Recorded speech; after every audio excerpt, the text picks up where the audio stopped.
Hello बच्चों। तो बच्चों आज अपन डिटरमिनेंट्स का लेक्चर नंबर 7 पढ़ेंगे और इस लेक्चर में बच्चों अपन सारणिक का अवकलन कैसे करते हैं, सारणिक का समेशन कैसे करते हैं, सारणिकों का समाकलन कैसे करते हैं और दो सारणिकों का गुणनफल कैसे करते हैं, वो सब अपन सीखेंगे लेक्चर नंबर 7 में। ठीक है बच्चों। और बच्चों लेक्चर नंबर 7 को स्टार्ट करने से पहले एक बच्चे की क्वेरी थी, एक क्वेश्चन था अपनी बोर्ड के बुक का। तो बच्चों पहले लेते हैं। तो क्वेश्चन क्या था बच्चों? क्वेश्चन अपने पास था क्वेश्चन नंबर 13 4.2 का। और इसमें क्या बोला गया बच्चों आपको कि एक डिटरमिनेंट्स है और उसमें एलिमेंट है A1 A2 A3 B1 B2 B3 C1 C2 C3 ये एलिमेंट है। और बच्चों इनके कोरेस्पॉन्डिंग यानी इन अवयवों के सेकंड आपको दे रखा है, यानी A1 का सेकंड आपको दे रखा है कैपिटल A1, A2 का सेकंड आपको दे रखा है कैपिटल B1 कैपिटल A2 और A3 का सेकंड आपको दे रखा है कैपिटल A3 सो ऑन। ठीक है बच्चों ऐसे। तो बच्चों अपन क्या करेंगे, तो ये आपको दे रखा है और आपसे सिद्ध करवा रहा है कि find out delta is equal to delta square is equal to A1 A2 A3 B1 B2 B3 C1 C2 C3 ये आपसे सिद्ध करवा रहा है। ठीक है बच्चों। तो अपन चेक करेंगे इसको कैसे क्या करना है। तो बच्चों इसको ऐसे करने के लिए अब देखो अपन क्या करेंगे, यहाँ पे अपन एक और सारणिक निकालेंगे। कौन सी सारणिक? जो इनके सेखंडों से निर्मित। तो जब सेखंडों से निर्मित सारणिक लूंगा तो उसका मान अलग हो जाएगा। मान लो इसके सारणिक का मान है डेल्टा 1। मान लो इसके सारणिक का मान है डेल्टा 1। डेल्टा 1 क्या है?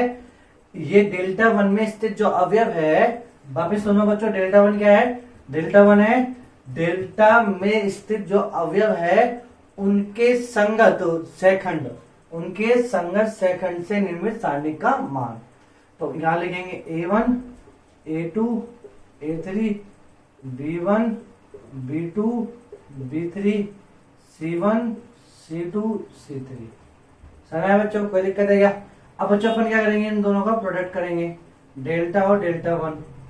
तो डेल्टा कितना है? A1 A2 A3 B1 B2 B3 C1 C2 C3। अब बच्चों अपने पास डेल्टा 1 क्या है? Capital A1 capital A2 capital A3 capital B1 capital B2 capital B3 capital C1 capital C2 capital C3 ये। अब बच्चों देखो दो सारणिकों का गुणन करना। तो दो सारणिकों को गुणन करना आज अपन इस लेक्चर में सीखेंगे, लेकिन मैं आपको मैट्रिक्स में सिखा चुका पंक्ति और रोज। ठीक है। तो बच्चों सारणिक का अवयव का जो गुणन करते हैं अपन, वो पहले की पंक्ति दूसरे का स्तंभ लेते हैं। लेकिन सारणिक में अपन कुछ भी कर सकते हैं। सारणिक में आप कहीं से भी कर सकते हो, पहले की पंक्ति दूसरे की पंक्ति, पहले की कॉलम दूसरे की पंक्ति, पंक्ति पंक्ति कॉलम कॉलम, आपकी इच्छा जो करो। ठीक है बच्चों? ठीक है। लेकिन वो अपन आज सीख लेंगे। चलो अभी सिखा देते हैं। तो इसी टॉपिक से, इसी क्वेश्चन से अपन क्या सीख लेंगे, दो सारणिकों का गुणन करना, सारणिकों का गुणन करना, ये भी सीख लो। चलो बच्चों सारणिकों का गुणन करना, सारणिकों का गुणन करना। सारणिकों का गुणन अपन कैसे कर सकते हैं? पंक्ति पंक्ति वाइज कर सकते हैं। चार ऑप्शन अवेलेबल है। स्तंभ स्तंभ वाइज कर सकते हैं अपन, पंक्ति स्तंभ कर सकते हैं। पंक्ति स्तंभ बोलो कौन सा मेथड है? ये आव्यूह में करते हैं अपन, पहले की पंक्ति दूसरे का स्तंभ, आव्यूह विधि से करते हैं, मतलब आव्यूह के लिए। और स्तंभ पंक्ति, जो आपकी इच्छा हो कर लो। ठीक है बच्चों। तो चलो मैं आपको कैसे करके सिखाता हूँ पंक्ति पंक्ति का। तो बच्चों पहले की पंक्ति ले लो। तो देखो पंक्ति कितनी है, पहले में 1 2 और 3 पंक्ति है। और इसमें भी कितनी पंक्ति है? 1 2 3 पंक्ति है। तो जब अपन पहली पंक्ति सेलेक्ट करेंगे तब इसका गुणन करेंगे। देखो बच्चों पहली पंक्ति का, पहले सारणिक की पहली पंक्ति का दूसरे सारणिक की 3 पंक्तियों के साथ गुणन करना पड़ेगा। ठीक है। पहले आप इसको इसके साथ करो, फिर आप इसका इसके साथ करो, फिर आप इसका इसके साथ करो, तो कितने आ जाएंगे 3। अब वो तीनों को आपको लिखना कैसे है, तो बच्चों देखो जैसे मैंने आपको करा, पहले आप लिख लो इस वाले पंक्ति को आप गुणा करो R1 के अवयव के साथ, तो क्या आएगा A1 plus A2 capital A2 plus A3 capital A3, यही आया। अब बच्चों देखो फिर दूसरा जब आप करोगे इसी वाली पंक्ति को इसके दूसरे स्तंभ पंक्ति के साथ गुणन करोगे, इसी पहली पंक्ति को दूसरे सारणी की दूसरी पंक्ति के साथ गुणन करोगे, तो क्या रिजल्ट आएगा आपके पास A1 B1 plus A2 B2 plus A3 B3, यही आएगा बच्चों। अब ध्यान रखना बच्चों, देखो अब अपन को करना क्या है, यदि आप ये अवयव को अरेंज करो पंक्ति में, यदि ये आप ये अवयव को अरेंज करो किसमें, स्तंभ में, सॉरी स्तंभ में, तो फिर जब इस वाली पंक्ति से और ये तीनों पंक्तियों को गुणन करेंगे तो इंडिविजुअल इसको कॉलम में सेट करना। समझ में आया बच्चों क्या कह रहा हूं मैं, आपकी इच्छा है, आप चाहो तो इसको पंक्ति में सेट करो, चाहे आप इस अवयव को किस में सेट करो, स्तंभ में। देखो 3 बैठे ना आपके पास, फिर एक और A1 A2 A3 को C1 से गुणा करो तो कितना जाएगा A1 C1 plus A2 C2 plus A3 C3। अब बोलो आपकी इच्छा बोलो, तो कितने अवयव हो गए 1 2 3, 3 अवयव हो गए। इन 3 अवयवों को मैं चाहे तो एक पंक्ति में अरेंज कर सकता हूं या फिर एक स्तंभ में। यदि मैंने एक स्तंभ में अरेंज किया तो फिर इस वाली पंक्ति से जो तीनों पंक्ति से गुणा करने पे 3 अवयव जो आएंगे उनको भी स्तंभ में अरेंज करना है, और ऐसे इसी को भी स्तंभ में अरेंज करना है। और यदि आप पंक्ति में अरेंज कर रहे हो तो फिर सबसे पंक्ति में अरेंज करना है। तो बच्चों ये आपको इंपोर्टेंट चीज यहाँ पे याद रखनी है, ठीक है बच्चों, समझ में आ गया। तो मैंने किस में अरेंज कर दिया इसको, मैंने इसको एक स्तंभ में अरेंज कर दिया, तो स्तंभ में अरेंज कर लो। कई बच्चे पंक्ति में अरेंज करना चाहे तो पंक्ति में अरेंज कर लो, समझ में आया बच्चों। तो बस इसमें ये ध्यान रखना है और कुछ भी ध्यान आपको रखने की जरूरत नहीं है। चलो अब दूसरी पंक्ति ले लो, तो दूसरी पंक्ति का पहली पंक्ति से करेंगे तो कितना जाएगा B1 A1 plus B2 A2 plus B3 A3, ये आया। फिर इस वाली पंक्ति का दूसरी पंक्ति से तो B1 capital B1 plus B2 capital B2 plus B3 capital B3, ठीक है बच्चों।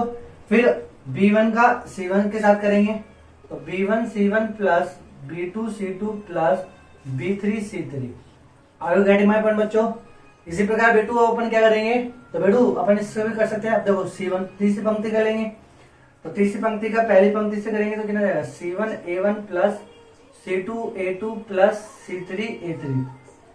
अब दूसरी पंक्ति से करेंगे तो C1 B1 plus C2 B2 plus C3 B3, और ऐसे ही अपन तीसरी पंक्ति से करेंगे तो C1 capital C1 plus C2 capital C2 plus C3 capital C3। समझ में आया बच्चों। तो कोई दिक्कत है आपको, तो ये आपके पास क्या आ गया डेल्टा 1 का प्रोडक्ट, ठीक है बच्चों। तो सारणिकों का गुणन करना पंक्ति पंक्ति स्तंभ स्तंभ भी कर सकते हो आप, यानी इसका पहला स्तंभ लो और इसके एक स्तंभ 2 स्तंभ 3 स्तंभ से गुणा करो, 3 अवयव आएंगे। उन तीनों अवयवों को यदि आप एक पंक्ति में अरेंज करते गए तो सारे पंक्ति में अरेंज करना, और यदि स्तंभ में अरेंज करते गए तो स्तंभ में अरेंज करना है। ओके मेरे प्यारे बच्चों। अब देखो, तो अब बच्चों देखो ये तो प्रॉपर्टी हो गई अपनी। प्रॉपर्टी क्या है, यदि किसी अवयव के संगत सेकंड से प्रोडक्ट करके जोड़ा जाए, यदि किसी अवयव या सारणिक में स्थित अवयव को उनके संगत सेकंड के साथ गुणा करके जोड़ा जाए तो आंसर आ जाता है उस सारणिक का मान डेल्टा। तो ये मान किसका जाएगा डेल्टा, यानी A1 A2 A3 से निर्मित जो सारणिक है ना उसका मान आ जाएगा। वापिस से सुनो बच्चों मैं क्या कह रहा हूँ, कोई सारणिक है और उस सारणिक में कोई अवयव है, ठीक है। अब यदि मैं उन पंक्ति में या स्तंभ में कोई अवयव है तो एक सारणिक में स्थित पंक्ति में जो अवयव है उनको उन्हीं के संगत सेकंड के साथ गुणा करके जोड़ा जाए तो उन अवयवों से निर्मित जो सारणिक है उसका क्या आता है मान आ जाता है, सारणिक का मान आ जाता है। तो बच्चों A1 A2 A3 किस सारणिक के अवयव थे डेल्टा के, तो ये मान किसका है डेल्टा का। समझ आए बच्चों। और अलग अलग हो जैसे अवयव अलग सेकंड अलग दूसरे के, तो आंसर कितना जाएगा 0। समझ आए बच्चों। तो क्या जब अपन इसको हल करेंगे तो ये तो देखो बच्चों मैंने आपको सिखा ही दिया था पहले, इस चीज को, तो ये तो प्रॉपर्टीज है, ये तो क्या है, प्रॉपर्टीज है। तो इसका मान क्या हो जाएगा, डेल्टा, इसका मान भी कितना हो जाएगा, डेल्टा, और इसका मान भी कितना हो जाएगा, डेल्टा। लेकिन बच्चों इनका मान बाकी सबका कितना हो जाएगा, 0। तो क्या मिलेगा अपने पास, delta delta 1 is equal to delta 0 0 0 delta 0 0 0 delta. ठीक है बच्चों, अब अपन क्या करेंगे, यहां से कॉमन ले लेंगे। देखो इसमें से डेल्टा, इसमें से डेल्टा, इसमें से डेल्टा, तो कितना आ जाएगा, डेल्टा डेल्टा 1 बराबर डेल्टा की पावर 3, ये आ गई बच्चों। और यहाँ पे क्या जाएगा, 1 1 1, तो आपके पास 1 0 0 0 1 0 0 0 1 ये बचेगा। अब इसका मान तो कितना होता है, 1, इसका मान कितना होगा, 1 को डेल्टा क्यूब से गुणा करेंगे तो डेल्टा क्यूब भी आएगा, डेल्टा क्यूब आएगा। अब बच्चों यहाँ देखो डेल्टा डेल्टा क्यूब, तो कितना जाएगा, डेल्टा 1 बराबर डेल्टा स्क्वायर, तो डेल्टा 1 बराबर कितना आया, डेल्टा स्क्वायर। अपन को वैल्यू निकालनी है डेल्टा स्क्वायर की, तो डेल्टा स्क्वायर बराबर कितना जाएगा, डेल्टा 1। डेल्टा 1 क्या है अपने पास, a1 b1 a1 a2 a3 b1 b2 b3 c1 c2 c3, तो ये आपका आंसर आ गया। ठीक है बच्चों, समझ में आया, तो कोई दिक्कत है क्या, ओके कोई दिक्कत नहीं होनी चाहिए। ठीक है बच्चों, चलो अब अपन बात करेंगे बच्चों किसकी, अवकलन की। ठीक है, तो सारणिकों का अवकलन कैसे अपन करते हैं। चलो बच्चों, तो नेक्स्ट हेडिंग, सारणिकों का अवकलन। सारणिकों का अवकलन कैसे करते हैं, सारणिकों का अवकलन, तो डिफरेंशिएशन ऑफ डिटरमिनेंट्स अपन को करना है, सारणिकों का अवकलन करना है। ठीक है बच्चों, तो याद रखें, जैसे बच्चों अपन ने चैन रूल पढ़ा है, चैन रूल, ठीक है, फिजिक्स में पढ़ा होगा बच्चों, यदि आप मैथ में भी डिफरेंशिएशन नहीं आया तो 11th क्लास की फिजिक्स में पढ़ा होगा चैन रूल। चैन रूल कैसे, यदि आपको डिफरेंशिएशन करना है u और v का, तो बच्चों अब आप डिफरेंशिएशन करते हो u और v का, तो पहले u ऐसे कैसे, v का डिफरेंशिएशन प्लस v ऐसे कैसे, u का डिफरेंशिएशन ऐसे करते हो आप। जैसे आपको u v w इसका डिफरेंशिएशन करना है, तो बच्चों u ऐसे कैसे, v w का डिफरेंशिएशन, 2 को आप कांस्टेंट रखोगे, तीसरे का क्या कर दोगे आप, अवकलन। फिर बच्चों आप क्या करोगे, u v का डिफरेंशिएशन w ऐसे कैसे, फिर क्या करोगे, u का डिफरेंशिएशन v w ऐसे कैसे, जो भी आपको करना है तो ऐसे आपको करना है। ठीक है, तो ये क्या होता है, चैन रूल। तो सारणिकों का अवकलन भी किसके ऊपर आधारित होता है, चैन रूल के ऊपर आधारित होता है। अरे गुरु जी ये क्या, देखो बच्चों कैसे, मान लो आपको एक सारणी दीजिए, delta is equal to f1x f2x f3x, ठीक है। इसी प्रकार h1x h2x और h3x ये फंक्शन दे दिया x के रूप में, ठीक है, और g1x g2x और g3x। तो बच्चों x के रूप में फंक्शन दिया, तो इसका आंसर भी किस में आ जाएगा, x के रूप में ही आ जाएगा। ठीक है, अब आपसे पूछा गया इसका डिफरेंशिएशन करो, यानी d delta is the function of x, ये फंक्शन किसका है, x का। ठीक है, तो d delta x upon dx, इसका अपन क्या करना है, डिफरेंशिएशन करना है। इस सारणी का क्या करना है, डिफरेंशिएशन। तो बच्चों आपको सबसे पहले क्या करना है, पंक्ति, देखो पहली पंक्ति, दूसरी पंक्ति और तीसरी पंक्ति, ठीक है। तो आप क्या करोगे, पंक्ति वाइज करोगे, ठीक है, चैन रूल की तरह।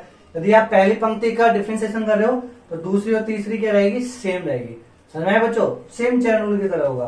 तो जब मैं इसका डिफरेंशिएशन करूंगा तो पहले क्या कर देता हूं, f1 dash f2 dash f3 dash, यानी मैंने पहली पंक्ति का डिफरेंशिएशन कर दिया, तो बाकी दो ऐसे कैसे रहेगा, h1 h2 h3 g1 g2 g3।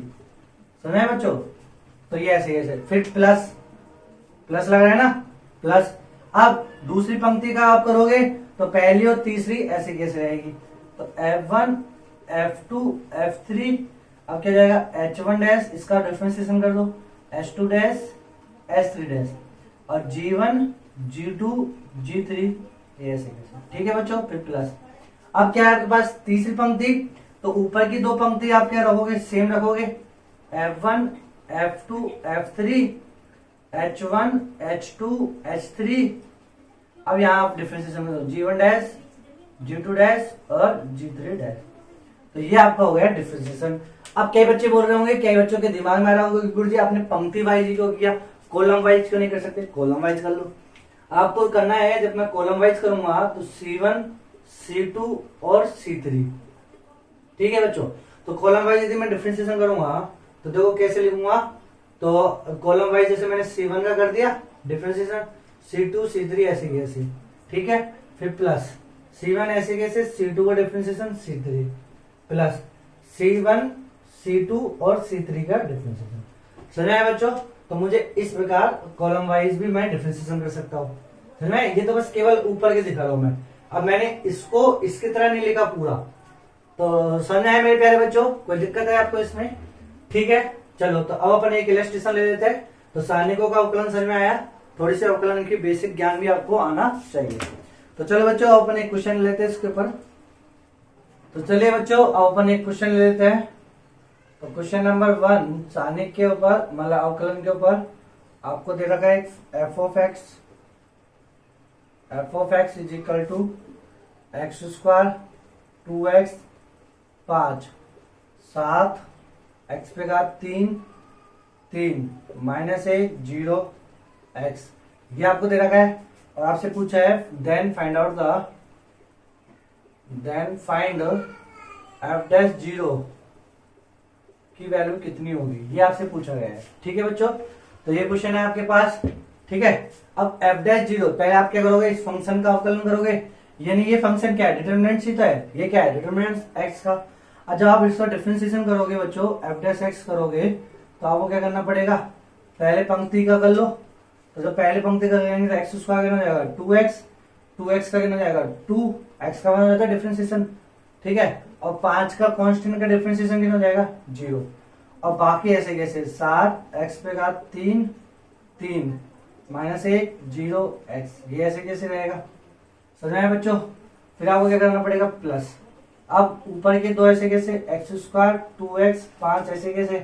फिर आपको क्या करना पड़ेगा, दूसरी पंक्ति का डिफरेंशिएशन, 7 का डिफरेंशिएशन 0 x के सापेक्ष, एक्स क्यूब का कितना हो जाएगा 3x स्क्वायर और 3 का डिफरेंशिएशन हो जाएगा 0। ठीक है बच्चों, और तीसरी पंक्ति ऐसे कैसे माइनस 1 0 x। समझ में आ रहा है कि नहीं आ रहा आपको?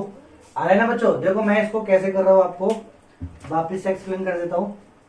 यहाँ देखो, यहाँ पे जब मैं पंक्ति वाइज कर रहा हूँ R1 R2 और R3, तो मैंने क्या करा बच्चों, R1 का डिफरेंशिएशन कर दिया, R2 और R3 ऐसे कैसे रहने दिया।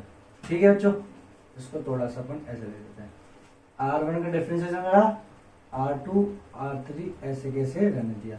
फिर प्लस इसमें अब क्या करा अपन ने, R1 ऐसे कैसे, R2 का डिफरेंशिएशन कर दिया, R3 ऐसे कैसे। फिर प्लस अब क्या करेंगे अपन बच्चों, R1 ऐसे कैसे, R2 भी ऐसे कैसे, R3 का डिफरेंशिएशन। समझ में आया बच्चों? तो ऐसे अपन को करना है। ठीक है, करना क्या है, ऐसे कर ही रहे अपन, ढूंढो। अब R1 देखो एक्स स्क्वायर 2x 5, R2 बोलो 7 x पे घात 3 और 3। अब इसका डिफरेंशिएशन माइनस 1 का 0 का 0 x का 1, x का डिफरेंशिएशन कितना हो जाएगा 1। अब बच्चों देखो इसको अपन ऑब्टेन करेंगे, तो अब इसको हल कर सकते हैं। देखो अब हल करेंगे, हल करो। तो कहां से एक्सपेंड कर लो बोलो बच्चों इसको, इसको एक्सपेंड कहीं से भी कर लो, आपकी इच्छा हो जो। यहां से कर लेता हूं, ठीक है, यहां से इसका प्रसार कर लेता हूं C3 से। जब C3 से प्रसार किया तो पहला तो 0 हो जाएगा भाई, ये plus minus plus, minus plus minus है, और ये प्लस माइनस प्लस। तो यहां से जब मैं प्रसार करूंगा तो 0 जाएगा। फिर 3 से लूंगा तो कितना जाएगा 3, और 3 जिस पंक्ति में जिस स्तंभ में आ रहा है उसको छोड़ दो। तो 2x स्क्वायर का 0 से तो 0 माइनस करो, फिर माइनस 1 का 2 से करेंगे तो माइनस 2 यानी प्लस के 2। समझ में बच्चों? फिर x ये पहले से क्या आएगा माइनस। ठीक है बच्चों, इसका फिर प्लस के x लिखेंगे। ठीक है, प्लस के x, ये साइन के साथ लिख रहा हूं मैं, तो सारणिक को सेकंड लिख रहा हूं, उप सारणिकों को सेकंड के साथ चिन्ह ले रहा हूं ना। समझ में आ रहा है बच्चों ये प्रसार करना। फिर ये जिस पंक्ति में जिस स्तंभ में इसको छोड़ दो, तो 2x x क्यूब तो कितना हो जाएगा 2x की पावर 4 माइनस 7 दूनी का 14।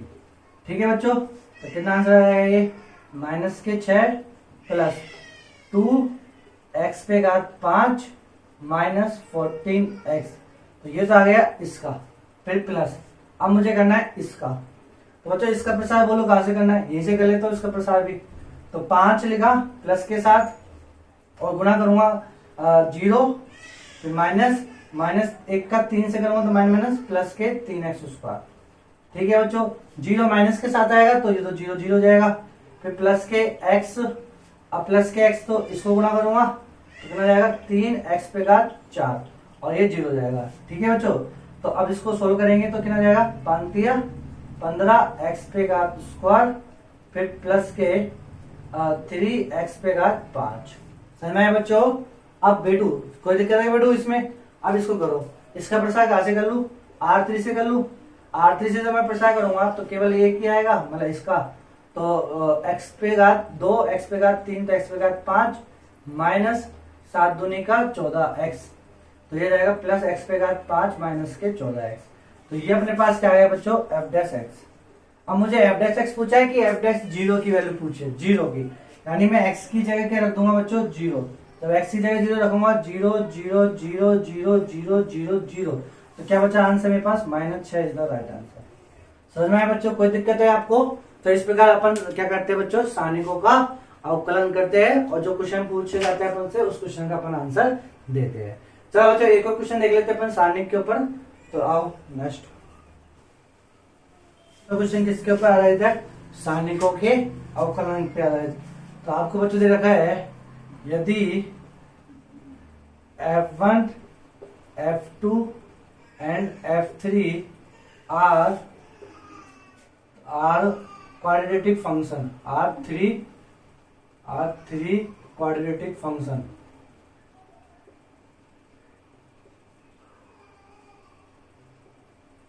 यानी बच्चों ये f1 f2 f3 r क्या है, 3 क्वाड्रेटिक फंक्शन है।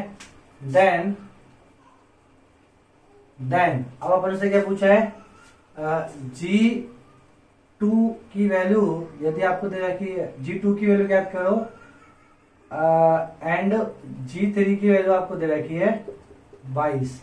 G3 की वैल्यू कितनी दे रखी है 22 और G2 की वैल्यू ज्ञात करो। ठीक है, और आपको क्या दे रखी है साथ में G का फंक्शन आपको दे रखा है डिटरमिनेंट्स के रूप में। कैसे, f1 f2 f3 f1 dash अवकलन है ये, f2 dash f3 dash f1 double dash f2 double dash f3 double dash. ठीक है बच्चों, तो अब क्वेश्चन है वो आपको समझ में नहीं आया होगा, मैं वापस से समझ देता हूँ आपको। क्वेश्चन में क्या दे रखा है कि f1 f2 f3 ये क्या है, ये तीन क्वाड्रेटिक फंक्शन है। 3 क्वाड्रेटिक फंक्शन का मतलब क्या है कि जैसे ये f1 जो x है ये कुछ ऐसा है, ax² plus b x plus c, ऐसे कुछ टाइप के फंक्शन है, क्वाड्रेटिक फंक्शन है ना ये। तो f1 f2 f3 तीनों कैसे है, क्वाड्रेटिक फंक्शन है। ठीक है, अब G2 की वैल्यू याद करो, G3 की वैल्यू 22 है, ऐसे आपको दे दिया। अब G क्या है, एक फंक्शन है जो कैसा है, सारणिक के रूप में ऐसे दिया हुआ है। ठीक है बच्चों, अब यहां मुझे वैल्यू निकालनी है तो कैसे करूंगा मैं सबसे पहले, और ये डैश क्या है, f1 dash f2 dash f3 है, ये एक बार अवकलन है और ये क्या है 2 बार अवकलन है फंक्शन का। इस प्रकार आपको दिया हुआ है क्वेश्चन में पहले से। तो बच्चों अब आप क्या करोगे, इस क्वेश्चन को आगे हल करने के लिए सबसे पहले आप क्या करोगे, g डैश x करोगे, यानी इसका अवकलन करोगे। तो इसका अवकलन कैसे करोगे बच्चों, पहली पंक्ति ऐसे कैसे रख दो आप, f1 f2 f3, यानी पहली पंक्ति का आप क्या कर लो, अवकलन कर लो। बाकी की दो ऐसे कैसे रखो, f1 dash f2 dash f3 dash, f1 double dash f2 double dash f3 double dash. Double dash का मतलब सेकंड डेरिवेटिव। ठीक है बच्चों, तो पहले अभी अवकलन कराओ ना मैं, तो पहले ऐसे कैसे, अब पहली पंक्ति ऐसे कैसे रखो और तीसरी भी ऐसे कैसे रखो। अब किसका करो, केवल आप दूसरी का। तो दूसरी का अवकलन करूंगा तो पहले एक बार तो अवकलन नहीं तो 2 बार अवकलन हो जाएगा, f2 double dash f3 double dash, ऐसा हो जाएगा। ठीक है, अब फिर क्या करोगे आप, पहली पंक्ति ऐसे कैसे, दूसरी भी ऐसे कैसे। अब आपको क्या करना है, तीसरी पंक्ति का अवकलन करना है। तो अब तीसरी बार अवकलन हो जाएगा, तो 3 डैश आ जाएगा, 3 डैश आ जाएगा और 3 डैश आ जाएंगे। समझ में आया? 3 बार अवकलन। अब जो सारणी की प्रॉपर्टी मैंने आपको सिखाया है कि यदि दो पंक्तियों के अवयव आपस में समान हो तो उस सारणी का मान कितना होता है? 0। तो इसमें कौन सी पंक्ति समान है? पहली और दूसरी। इसमें कौन सी पंक्ति समान है? दूसरी और तीसरी। तो ये वैल्यू भी कितना रहेगी? 0। अब जो इसमें देखो, इसमें क्या कॉन्सेप्ट लग रहा है बच्चों? जब मैं ये f1x है इसका मैं अवकलन करता हूं f1 एक बार, तो कितना जाएगा? x उसका 2x, तो 2ax प्लस x का 1 b ऐसे c का 0, ये होगा एक बार अवकलन। जब मैं बच्चों इसका 2 बार अवकलन करता हूं तो 2a हो जाएगा, x का 1 b का 0। और बच्चों जब मैं इसका 3 बार अवकलन करता हूं तो कांस्टेंट का कितना जाएगा? 0। जब मैं क्वाड्रेटिक फंक्शन है उसका 3 बार अवकलन करूंगा तो आंसर कितना जाएगा? 0। तो बच्चों यहाँ पे आंसर कितना जाएगा? 0 0 0। ठीक है, तो जब एक पूरी की पूरी पंक्ति में या पूरी पूरे के स्तंभ में अवयव 0 0 हो तो उसके सारणी का मान भी कितना जाएगा? 0। Why R3 have 0 element. समझ में आया बच्चों? R3 have 0 element. कोई दिक्कत है? तो अब अपने पास रिजल्ट क्या है? g डैश x बराबर 0, यानी इस फलन का अवकलन क्या है? 0 है। तो बच्चों एक चीज समझ में आ गई आपको कि यदि g डैश x बराबर 0 है इसका मतलब gx फलन कैसा है? कांस्टेंट। gx फलन कैसा है? कांस्टेंट, क्योंकि कांस्टेंट का ही अवकलन क्या होता है? 0। जब g डैश x बराबर 0 है तो इसका मतलब gx कैसा है? कांस्टेंट फलन है। कोई दिक्कत बच्चों? समझ में आ गया? कोई दिक्कत है क्या? यदि किसी फलन का अवकलन 0 है तो इसका मतलब आप ये मानोगे कि वो फलन कैसा है? कांस्टेंट फलन है, यानी वो x के ऊपर इंडिपेंडेंट है। तो बच्चों अब आपको वैल्यू किसकी दी गई है? g3 की। तो g3 की वैल्यू यानी x की जगह 3 रखा तो आंसर कितना आया? 22। ठीक है, अब 22 क्या है? कांस्टेंट मान है और यही रहेगा हमेशा x की किसी इंडिपेंडेंट हो। तो g2 पूछ रहा है तो g2 भी कितना जाएगा? 22। अच्छा g1 पूछता तब भी कितना था? 22। अच्छा g0 पूछता तब भी कितना था? 22। तो यहां से अपन को प्रेडिक्शन लगाना है, तो इस प्रकार g2 की वैल्यू कितनी रहेगी? 22 ही आ जाएगी। ठीक है बच्चों, तो कोई दिक्कत आपको? तो यहाँ आपको आई थिंक समझ में आ गया होगा कि डिटरमिनेंट्स का अवकलन अपन कैसे करते हैं और कैसे इसके तो क्वेश्चंस पूछे जाते हैं। चलो बच्चों अब अपन नेक्स्ट टॉपिक लेंगे और वो नेक्स्ट टॉपिक लेंगे डिटरमिनेंट्स का समेशन। तो समेशन ऑफ डिटरमिनेंट्स कैसे अपन करते हैं तो वो अपन आगे देखेंगे। तो चलो बच्चों नेक्स्ट टॉपिक क्या लेंगे बच्चों? अपन summation of determinants. Summation of determinants. ठीक है बच्चों, अब बच्चों समेशन ऑफ डिटरमिनेंट्स को कैसे अपन डील करेंगे तो देखो, तो बच्चों एक प्रॉपर्टीज से तो मैंने आपको सिखाई दिया, एक प्रॉपर्टीज से समेशन कैसे करते हैं।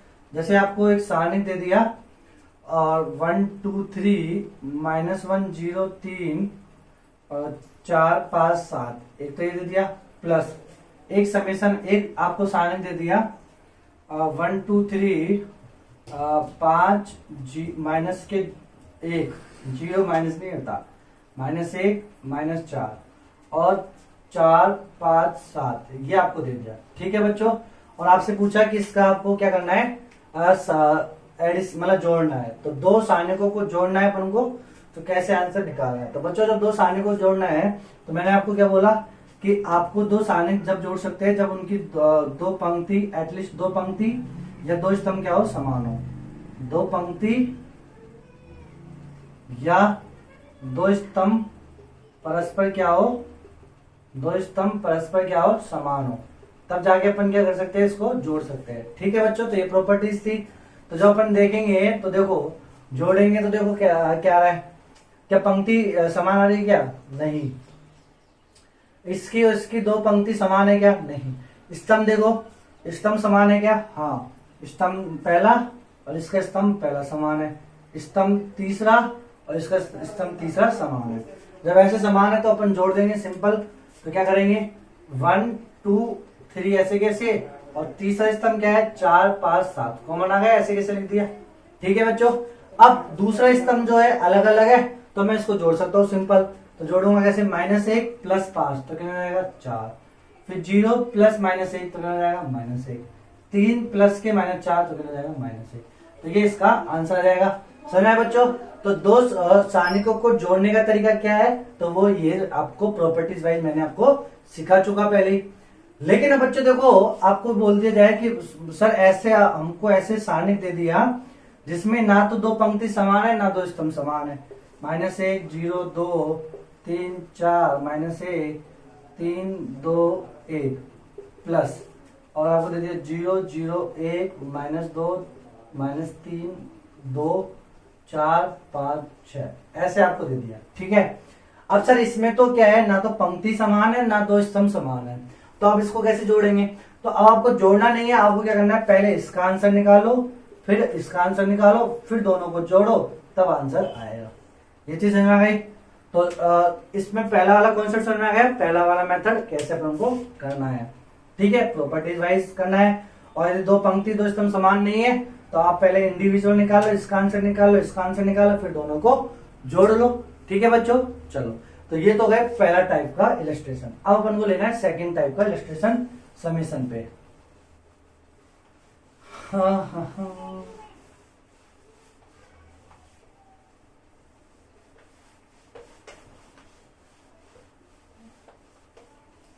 अब देखो बच्चों, खतरनाक टाइप का, तो टाइप नंबर 2।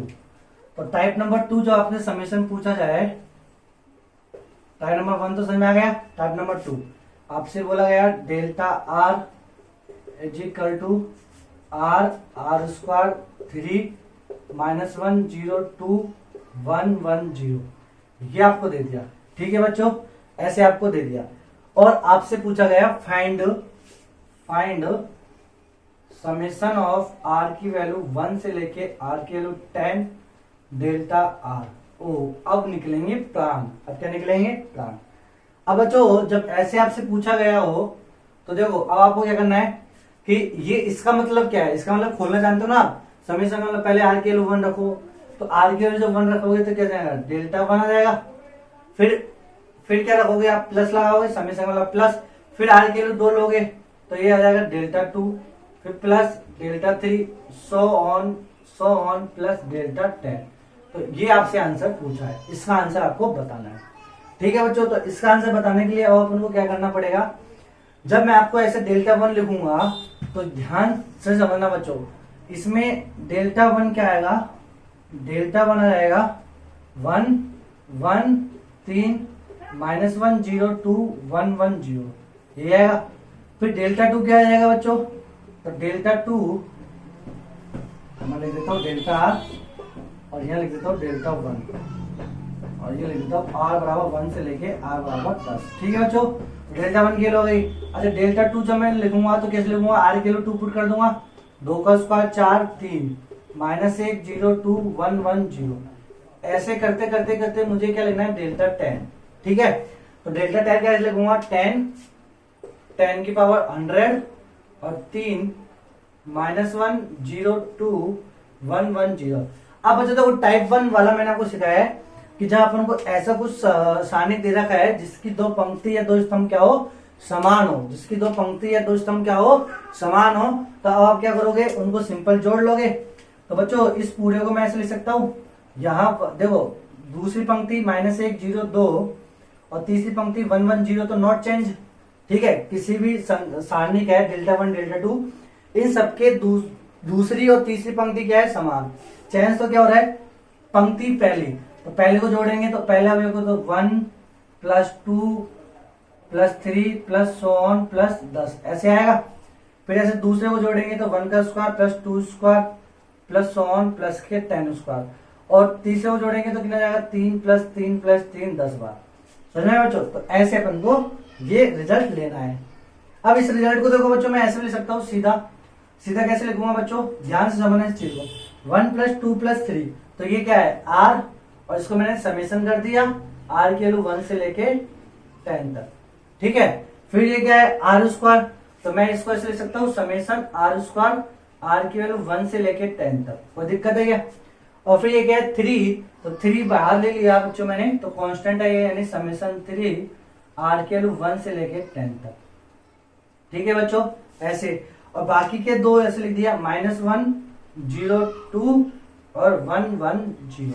तो अब आपको मैं आपसे क्या कह रहा हूँ बच्चों, ये तो मैंने आपको प्रोसीजर बताया, एक तरह का डेरिवेशन बताया कैसे अपन को लिखना है, ठीक है। अब ऐसे वाले क्वेश्चन को जब आपको दिख गया कि जो आर पूछा है और वो आर एक पंक्ति में या एक स्तंभ में हो, बाकी दो पंक्ति या दो स्तंभ क्या हो, समान दिख रहे हो, तब अपन को ऐसा कुछ समेशन फाइंड आउट करना है। तो क्या करना पड़ेगा अपन को उसके लिए, इसको नोट डाउन कर लेना बच्चों अच्छे से। तब मैं उसके लिए सीधा क्या लिखूंगा, देखिए, तब मैं उसके लिए सीधा क्या लिखूंगा, ऐसे लिख दूंगा, ठीक है बच्चों, समझ में आया।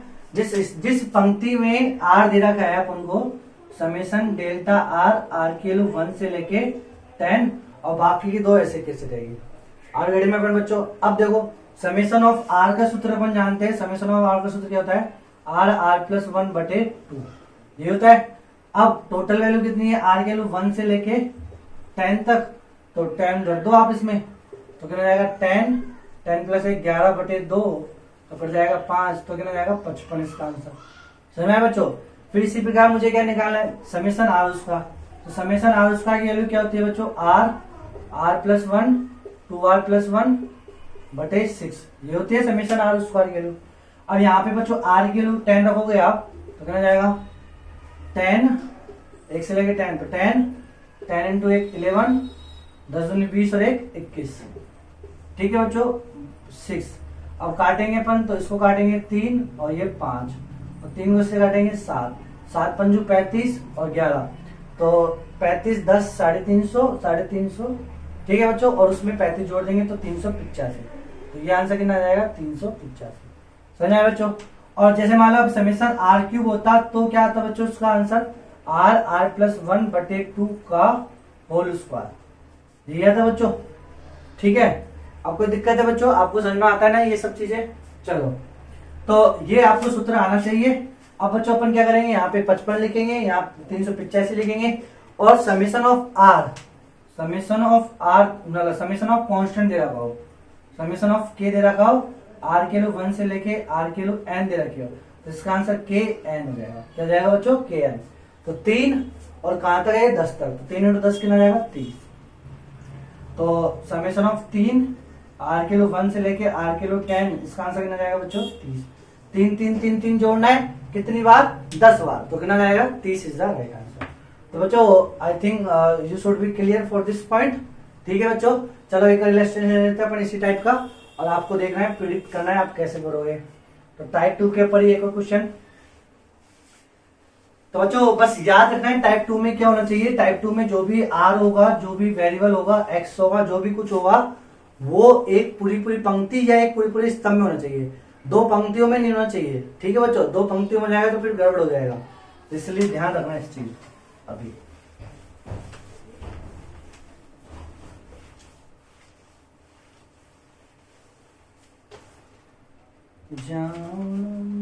चलो तो एक क्वेश्चन लेते हैं अपन टाइप 2 के ऊपर क्वेश्चन।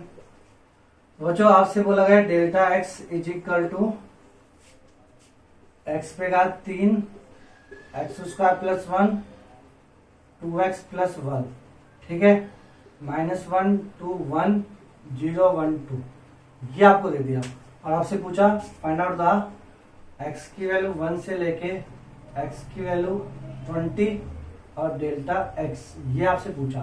तो बच्चों जैसे ही आपसे पूछा तो अब आपको क्या करना है, तो समेशन डेल्टा x आपसे पूछा, पहले आपको चेक कर लेना है कि जो आपकी वैल्यू है वो x की जो वैल्यू है वो या तो एक स्तंभ में हो या फिर एक पंक्ति में हो, एक ही में।